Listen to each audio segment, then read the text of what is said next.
Efesios capítulo 5. Vamos a leer los versículos 15 y 16.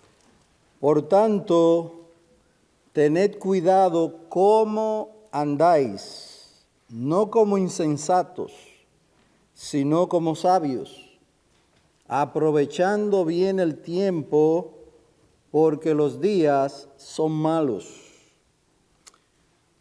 Padre que estás en las alturas, sentado en tu trono de gloria, que eres adorado por millares de ángeles, y eres adorado también por los espíritus de los justos, hechos perfectos en los cielos. Ellos no cesan de decir: Santo, santo, santo es el Señor, el que era, el que es y que ha de venir, el Todopoderoso. Nosotros nos unimos, Señor, a ese coro celestial. Nosotros nos unimos a esa multitud que en los cielos te adora. Y en este día, tu día, el primero de la semana, nosotros venimos a este lugar como iglesia y te rogamos tu bendición, rogamos tu presencia y rogamos la ayuda y la asistencia de tu buen y santo Espíritu para proclamar tu palabra como debemos hacerlo, con equilibrio teológico, con equilibrio bíblico, para la edificación de las almas, para la salvación de los perdidos. Señor, ven a estar con nosotros a lo largo de todo este día. Y esto lo rogamos a través del Señor, nuestro Salvador Jesucristo. Amén. Amén. Bien, hoy vamos a comenzar una muy breve serie de cómo debemos administrar el tiempo. Nosotros como cristianos tenemos la responsabilidad de vivir piadosamente. Y la piedad abarca la administración del tiempo. Nuestra perspectiva de la eternidad altera radicalmente nuestra actitud con respecto al tiempo. Y hay una base bíblica para que administremos bien el tiempo. Hay una base, y esa base es Cristo. Venir a Cristo, conocer a Cristo, recibir el Evangelio. Esa es la base que nos ayudará a administrar bien el tiempo. Dice el autor que estamos consultando: si no advertimos lo urgente que es acudir a Cristo, entonces por definición estamos desperdiciando nuestro tiempo y nuestras vidas. Por otro lado, acudir al Padre a través de Jesucristo y la obra del Espíritu en nuestros corazones debería transformar la manera en la que empleamos nuestro tiempo. La administración del tiempo es importante para los cristianos porque solo los cristianos pueden empezar a emplear bien el tiempo. En Efesios 5:16 que acabamos de leer, el apóstol Pablo describe a los cristianos como personas que aprovechan bien el tiempo, porque los días son malos. Y considerando esta enseñanza del apóstol en su contexto, esto incluye todos los deberes de la vida cristiana. Tu forma de emplear el tiempo determina la medida de la calidad de tu vida espiritual. ¿Cómo empleas el tiempo? ¿En qué consumes los días que Dios te da?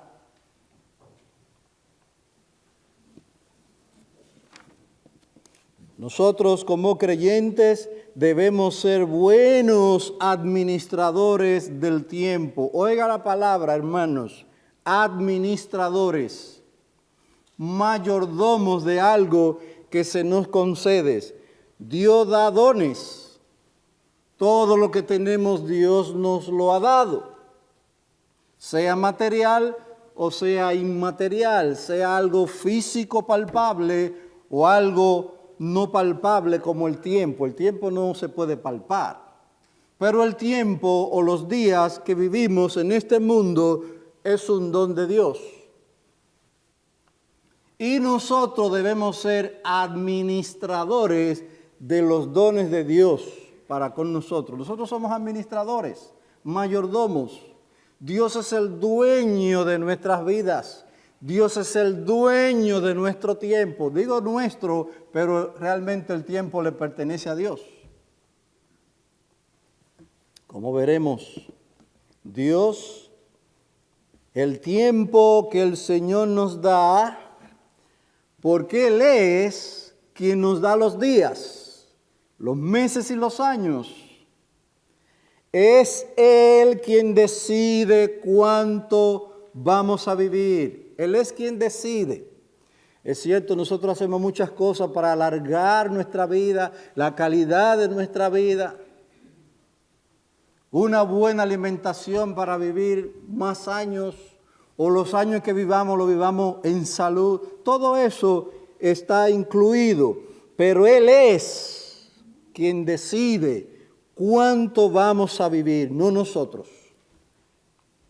Hay un versículo en los evangelios que dice, tú no puedes añadir un minuto, por más que te afane, no puedes añadir un minuto al curso de tu vida.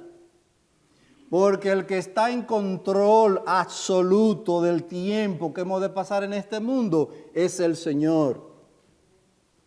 Hay un ejemplo bíblico. Al rey Ezequías se enfermó y el Señor le manda a decir a través del profeta Isaías, arregla tu casa porque te vas a morir. Dios ha decidido que hasta aquí llegaste. Pero el rey comenzó a llorar y a suplicarle al Señor que él había sido fiel, que le había servido. No quería irse Ezequías. Volteó su rostro a la pared y comenzó a llorar y a suplicarle al Señor. Y el Señor oyó su oración. Mientras el profeta iba saliendo después de dar el tremendo mensaje de arregla tu casa que te vas. Y salió el profeta. Antes de salir le dice el Señor, vuelve y dile a Ezequías que le añado 15 años más. Óigame, 15 años más para el que se va son muy buenos. ¿Qué ilustra esto? Que el Señor decide cuánto vamos a vivir en este mundo. Él es el Señor del tiempo. Él lo creó. Él es el dueño. Esto ilustra el punto de que Dios es quien decide cuántos años vamos a vivir. Aún los jovencitos que están aquí entre nosotros, no piensen ustedes que tienen una larga vida por delante. Y así posponer la mayor de las decisiones, venir a Jesucristo. Porque tiene toda una vida por delante. Ahí en ese cementerio hay 2 lápidas bien cerca del edificio de la librería de niños, creo que de 5 y 6 años. Murieron a los 5 y 6 años. O sea, no es usted, hermano, amigo, niño que está entre nosotros, que decide cuán larga va a ser su vida en este mundo. Esa decisión le pertenece a Dios. Y Él puede decidir soberanamente si un niño ha de vivir solo 5 años, o solo un día, o ni siquiera ver la luz del día y morir en el vientre de su madre. Dios es quien decide los días que vamos a vivir en este mundo. Por tanto, debemos ser buenos administradores de nuestro tiempo, del tiempo que Él nos concede, a fin de servir bien al Señor y a su iglesia. Hay 2 preguntas importantes acerca de este tema que se nos plantean. Primero, ¿qué enseña Pablo a los cristianos acerca de la administración del tiempo? ¿Qué enseña el apóstol Pablo? Y segundo, ¿cómo afecta esto a mi vida? Veamos lo que enseña el apóstol Pablo a los cristianos con respecto al uso del tiempo. A fin de utilizar bien el tiempo como cristiano, primero debemos saber qué significa ser cristiano. Esa es la base para administrar bien el tiempo. Hermano, aquí no estamos tratando de cómo hacer un horario durante todo el día y organizar nuestras actividades. Eso usted lo puede encontrar en cualquier lado. Aquí estamos hablando de utilizar el tiempo de la mejor manera posible. Y la mejor manera posible es usar el tiempo, la oportunidad de nuestra vida, para hacer lo que le agrada a Dios. Porque para eso estamos en este mundo. No es para agradarnos a nosotros. No es para hacer lo que a mí me gusta hacer. Es para agradar a Dios. No es un cliché, hermanos. La Biblia dice que Él hizo todas las cosas para sí. Dios hizo todo para sí. Es decir, para que todo le agrade a Él. Y eso nos incluye a nosotros. Porque Él es Dios. No hay uno más grande que Él. Así que lo que Él desea, lo que a Él le agrada, en eso debemos ocuparnos. Ese es el propósito de nuestra vida. No es para agradarnos a nosotros, sino a Él. Así que a fin de utilizar bien el tiempo como cristianos, primero debemos saber qué significa ser cristiano y vivir la experiencia de conocer a Dios. Y este conocimiento, y no me refiero al conocimiento intelectual, la información que llega a nuestra mente. Cuando hablamos de conocer a Dios, hablamos de una relación personal con Él. Una relación íntima con Dios, eso es conocerle. No nos referimos al conocimiento que viene a la mente, aunque Dios puede utilizar eso. La información bíblica, Dios puede utilizarla. Pero nos referimos con la experiencia de conocer a Dios a una relación con Él. Una relación con Dios, eso es ser salvo. Una relación personal con Dios, eso es vida eterna. Dice la Biblia, ¿qué es la vida eterna? Que te conozcan a ti, el único Dios verdadero, y a Jesucristo a quien Él envió. O sea que aquí nos referimos a conocer personalmente a Dios. Este conocimiento debe transformar cada instante de nuestro tiempo en este mundo. ¿Cuál es el fundamento para eso? Veamos lo que enseña el apóstol Pablo con respecto a lo que es un cristiano. Efesios capítulo 1. Hay un fundamento evangélico para la administración del tiempo. ¿Cuál es ese fundamento? Efesios capítulo 1. Vamos a ver algunos versos en la epístola que establecen el fundamento para que administremos bien el tiempo. Dice Efesios capítulo 1, verso 3, bendito sea el Dios y Padre de nuestro Señor Jesucristo, que nos ha bendecido con toda bendición espiritual en los lugares celestiales en Cristo, según nos escogió en Él antes de la fundación del mundo, para que fuéramos santos y sin mancha delante de Él. Todos los aspectos de la vida cristiana deben empezar con la gloria del Trino Dios, la obra del Padre, el Hijo y el Espíritu Santo en la salvación.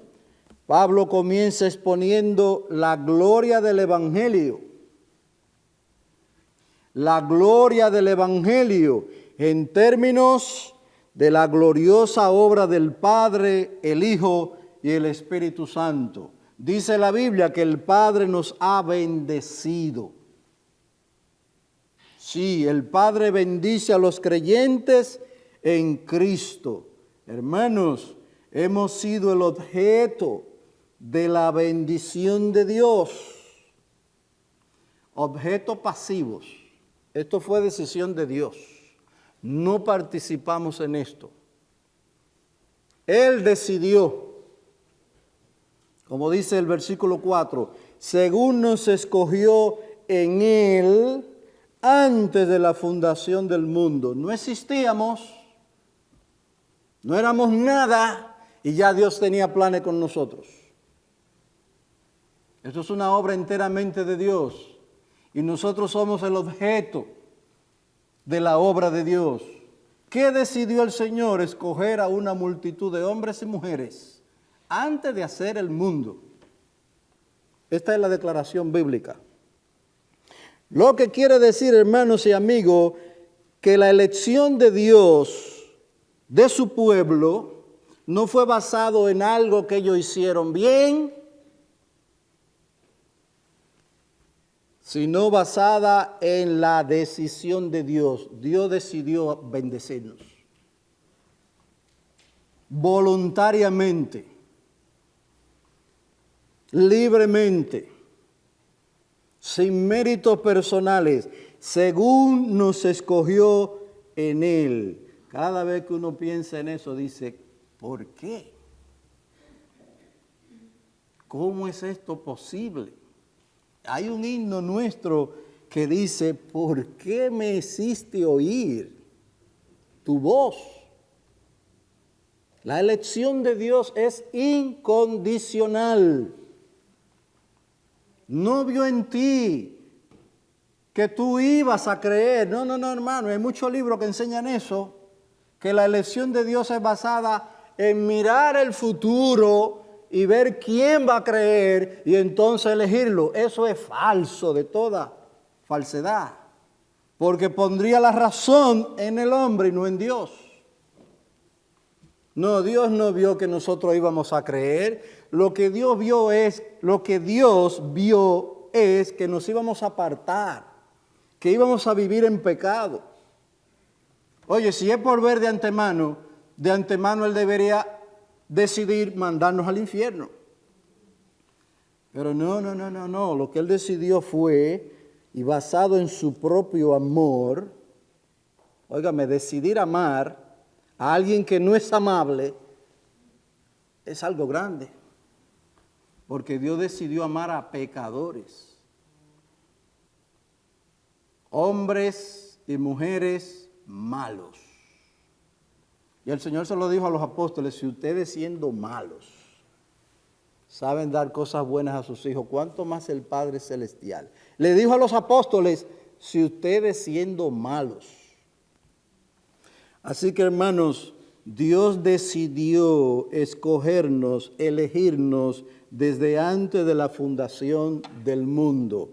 Y nos referimos a los hombres y mujeres que creen en Cristo. Esta es la explicación por qué usted ha creído en Cristo. ¿Por qué? No porque es bueno.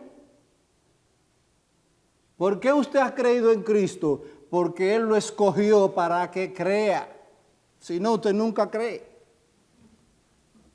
Lo dice el Señor Jesucristo, no pueden venir a mí. No pueden. Porque el pecado nos imposibilita venir a Cristo.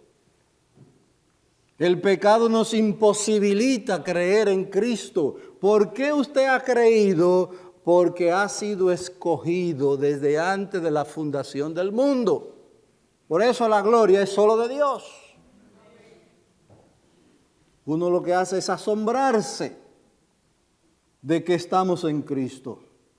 Porque Él, Efesios, no es un invento, Efesios, según nos escogió en Él desde antes de la fundación del mundo, para que fuéramos santos y sin mancha delante de Él. El versículo 5 continúa, en amor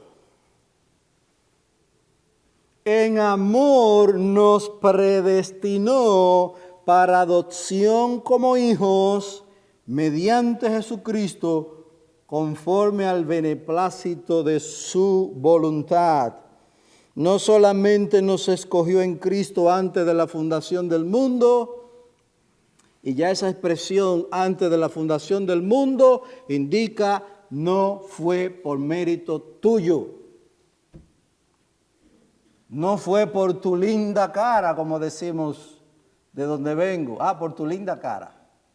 No fue por tu linda cara, fue por su amor y misericordia. Él decidió hacerte bien. ¡Qué bien!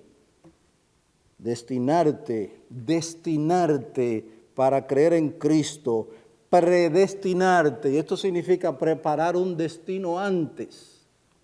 ¿Cuál es el destino de los creyentes? Ser adoptados como hijos. Ya Dios tenía eso preparado para muchos hombres y mujeres en este mundo. Eso es lo que significa predestinar.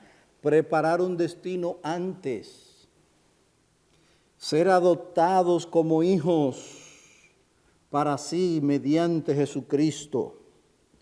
Él bendice a los creyentes, el Padre bendice a los creyentes en Cristo, porque los escogió en Él, en Cristo. Separado de Cristo nada tenemos, es en Cristo. Él los adopta en su familia mediante Cristo, el versículo 5. No solamente los escoge, los adopta como hijos y les da una herencia celestial. Hermanos, pidamos al Señor que nos aumente la fe, porque tenemos una herencia en el cielo y vivimos como si eso no fuera una realidad. Vivimos afanando por hacer una herencia en este mundo, cuando tenemos una herencia. Dice el versículo 18, Efesios 1. Acuérdense, estamos en Efesios 1 estableciendo una base evangélica para la administración del tiempo. ¿Cuál es esa base? Lo que estamos viendo. El fundamento evangélico para la administración del tiempo. Y cuando decimos el tiempo, no son las 24 horas del día, nos estamos refiriendo a la oportunidad de esta vida. Administrar esta oportunidad que es tu vida. ¿Cuántos años vas a vivir? Tú no sabes. A lo mejor te vas a morir el año que viene. Pues administra bien el tiempo de aquí al año que viene, pero tú no sabes. A lo mejor vas a vivir 50 años más, pero administra bien esos 50 años más. ¿Por qué? Porque Dios va a pedir cuenta. El tiempo es un don de Dios. Y un día Él va a pedir cuenta de lo que Él nos dio. El tiempo, los recursos materiales, las capacidades. Él un día va a pedir cuenta de todo eso. Y eso está en la Biblia. Hemos de comparecer ante el tribunal de Cristo para que cada uno reciba según lo que haya hecho, sea bueno o sea malo. Y esto incluye a todos los creyentes. Él les da una herencia celestial, verso 18 de Efesios 1. Mi oración es que los ojos de vuestro corazón sean iluminados para que sepáis cuál es la esperanza de su llamamiento, cuáles son las riquezas de la gloria de su herencia en los santos. Tenemos una herencia celestial. Pero no solamente esto, también esta epístola, o en esta epístola el apóstol Pablo nos habla de que hemos sido resucitados de la muerte espiritual. Los creyentes son hombres y mujeres que han sido resucitados. Mira lo que dice Efesios capítulo 2. Efesios capítulo 2, versículo 6. Y con Él, y Él es siempre Cristo, hermano. Por eso que en la iglesia el tema es ¿quién? Jesucristo. Porque en Él están escondidos todos los tesoros de la sabiduría y del conocimiento. Jesucristo es nuestro tema. Y esto hasta que Él venga. La iglesia no puede cambiar su tema, que es Cristo. Dice aquí, en Efesios 2:6, y con Él, Jesucristo, nos resucitó. Y si alguien ha sido resucitado, es porque estaba muerto. Eso es lógico, eso es básico, eso es Biblia básica. Si hemos sido resucitados con Él, es porque estábamos muertos, pero con aquella muerte espiritual, que es la muerte más terrible. Mire lo que dice el versículo 1 de este capítulo 2. Y Él os dio vida a vosotros que estabais muertos en vuestros delitos y pecados. Y con Él nos resucitó. Y yo pienso que esta resurrección espiritual que habla la Biblia aquí en Efesios es aquella resurrección que dice Apocalipsis, capítulo 20, bienaventurado y santo el que tiene parte en esta primera resurrección. Porque hay una segunda resurrección. Y es la resurrección de los muertos, todos, creyentes y no creyentes. Hay una resurrección general, donde todos los que están en los sepulcros oirán la voz de Jesucristo y tendrán que salir. ¿Para qué? Para enfrentar el juicio final. Nadie se escapa del juicio de Dios. Pero esta resurrección espiritual es lo que llama Apocalipsis la primera resurrección. Bienaventurado y santo, dice la palabra, el que tiene parte en esa resurrección. La segunda muerte no tiene poder sobre ellos. El Padre los resucita de la muerte espiritual y los sienta en el cielo con Él mientras aún viven sobre la tierra. Esto es algo incomprensible. Pero mientras estamos aquí adorando al Señor hoy en su día, escuchando su palabra, la Biblia dice que estamos sentados con Él en el cielo. Estamos sentados con Él, declaración de Dios. Y yo se lo leo para que lo oiga, lo entienda, lo reciba y lo crea. y con Él nos resucitó, y con Él nos sentó en los lugares celestiales en Cristo Jesús. No está en futuro, está en presente. O mejor dicho, está en pasado, es algo que Dios ya hizo. Cuando vinimos a Cristo por la fe, somos partícipes de esta bendición, sentados en los lugares celestiales en Cristo Jesús.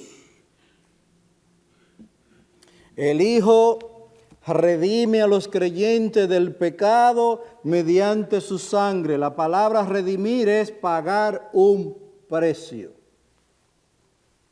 Como cuando se compraba un esclavo, el precio que se pagaba por ese esclavo era la redención de él. Cristo nos redime, Cristo pagó un precio por nosotros.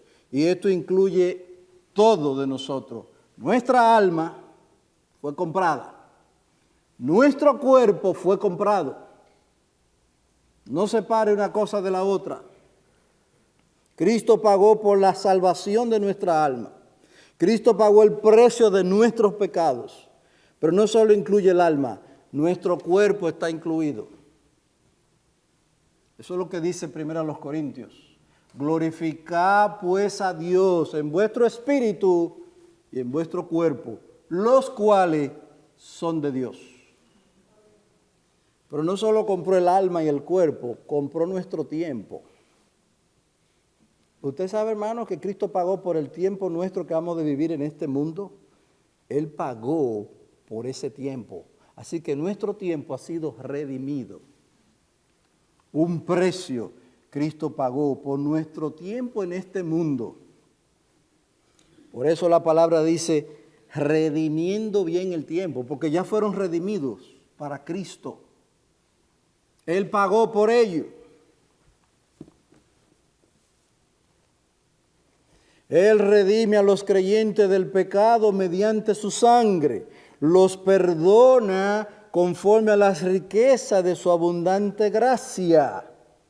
Y les revela la eterna sabiduría con que el Padre planificó su salvación.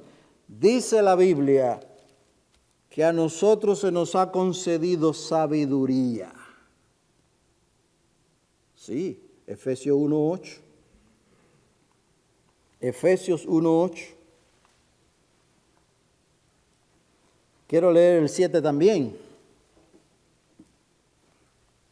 En Él tenemos redención mediante su sangre, el pago de todos nuestros pecados, el pago de toda nuestra vida, cuerpo y alma.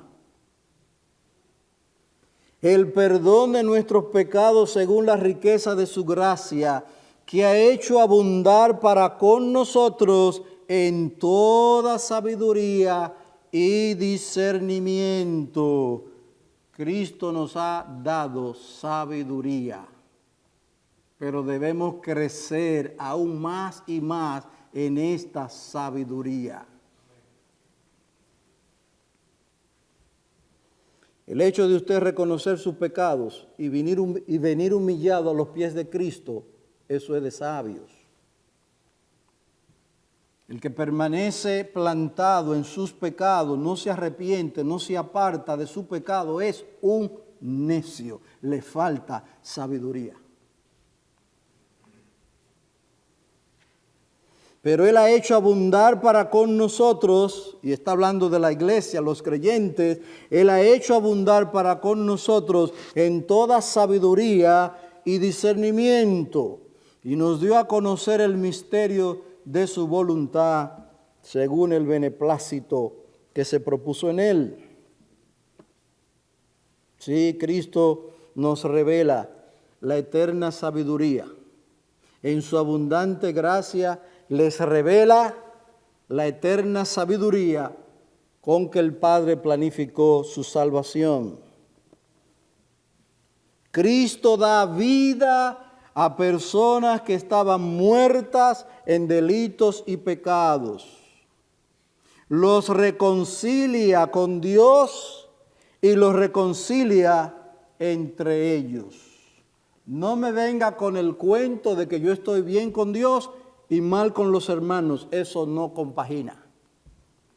Eso no armoniza. Porque Efesios dice que Él ha hecho la paz entre los judíos y los gentiles que vienen a Cristo. Entonces no me venga con el cuento de que yo estoy bien con Dios, pero mal con mis hermanos. Eso no compagina, eso está mal, eso hay que arreglarlo. La obra de Cristo nos pone en paz con Dios y en paz los unos con los otros. Eso es bíblico, hermano. Si esto no es así, algo está mal. Y debemos arrepentirnos y apartarnos de eso.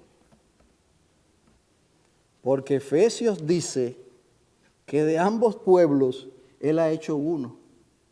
Y ha hecho la paz con Dios y ha traído la paz también entre nosotros. ¿Cómo podían habitar juntos un hombre como el publicano Mateo y un nacionalista como Simón el cananista? ¿Cómo podían estar juntos? Uno considerado un traidor por recoger impuestos para Roma y otro un nacionalista como Simón el cananista, porque eso es lo que significaba ser cananista, un hombre nacionalista. No quiero nada con el imperio. Pero en Cristo podían estar juntos y en armonía. Y andaban juntos para arriba y para abajo. El que recogía impuestos, Mateo, y el cananista Simón, andaban juntos porque Cristo trae la paz. No solo con Dios, sino unos con otros. Eso es bíblico.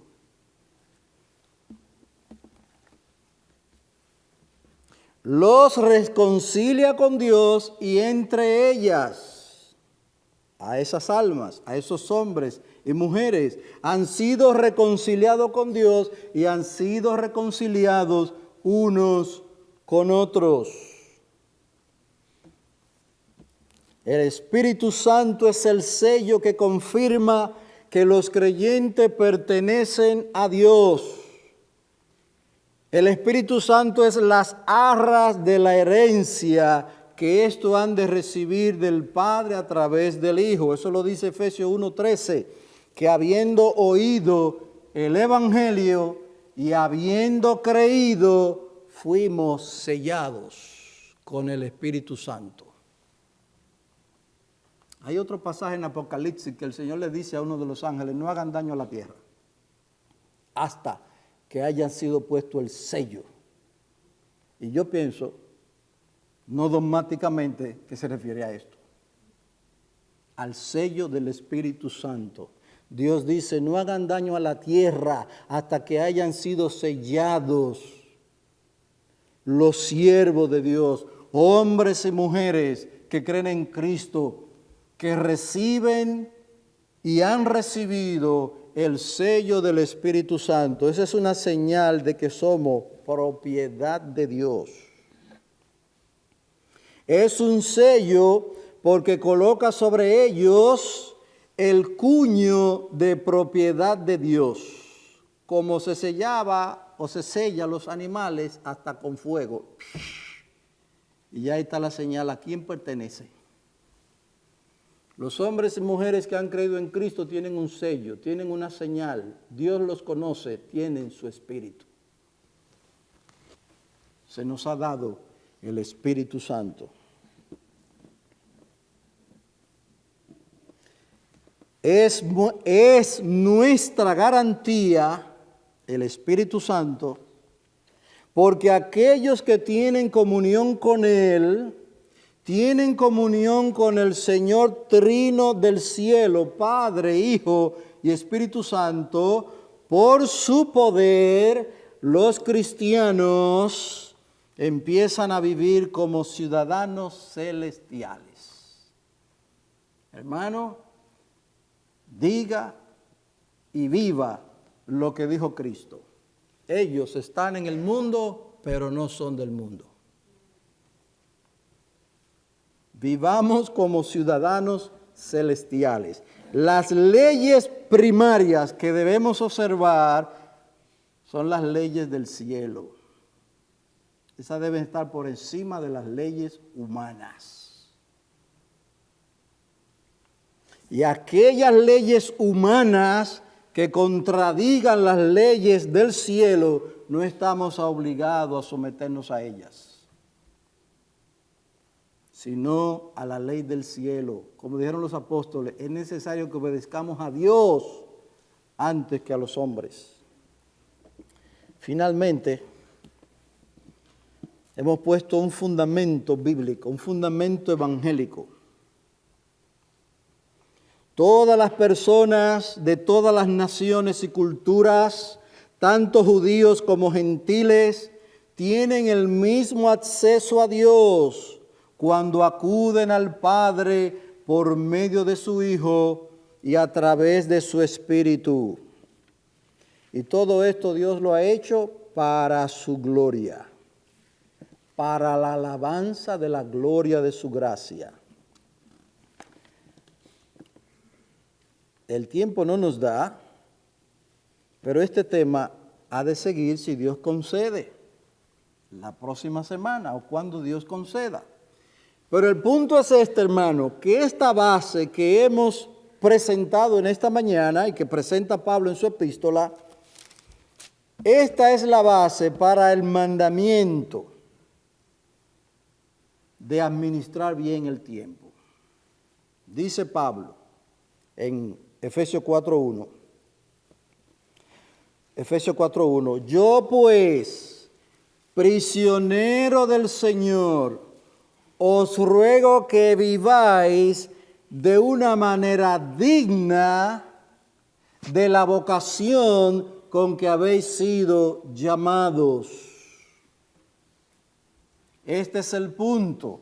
Debemos vivir en acuerdo o de acuerdo a la vocación con que hemos sido llamados. Hemos sido hechos cristianos, vivamos como tales. Vivamos como tales. Vivir de una manera digna de nuestro llamamiento significa vivir unidos fielmente en la iglesia. Y este es el tema que nuestro hermano pastor Ariel Rodríguez está trayendo. Basado en este llamamiento evangélico del que hemos sido hechos objeto, significa vivir unidos fielmente en la iglesia, que prevalezca la voluntad de Cristo y no la nuestra. Es unido en eso, unidos en la voluntad de Cristo, unidos en la palabra de Cristo, no en lo que yo me gusta, lo que a ti te gusta, no en lo que yo deseo que sea o que se haga, no, unidos en la voluntad del Señor Jesucristo. Os ruego que viváis de una manera digna de la vocación con que habéis sido llamados. Ese es el contexto, hermano. Ese es el contexto donde aparece la exhortación a aprovechar bien el tiempo. Y como el tiempo se me ha ido, yo voy a orar y esto con la ayuda de Dios ha de seguir. Pidamos al Señor. Alabanzas y honras y gloria a tu nombre, oh Dios del cielo. En esta mañana te damos gracias por concedernos oír estas cosas. Padre, danos una mente y un corazón que retenga tu palabra. Ayúdanos por tu Espíritu que mora en el corazón de cada creyente a tomar estas cosas y a ponerla por obra. Vemos, Señor, nuestra incapacidad, vemos, Señor, nuestro pecado. Ten de nosotros misericordia. Aplica la sangre de tu Hijo y límpianos de toda maldad. Glorifica tu nombre en este día y te lo rogamos a través del Señor. En su nombre, amén. Amén.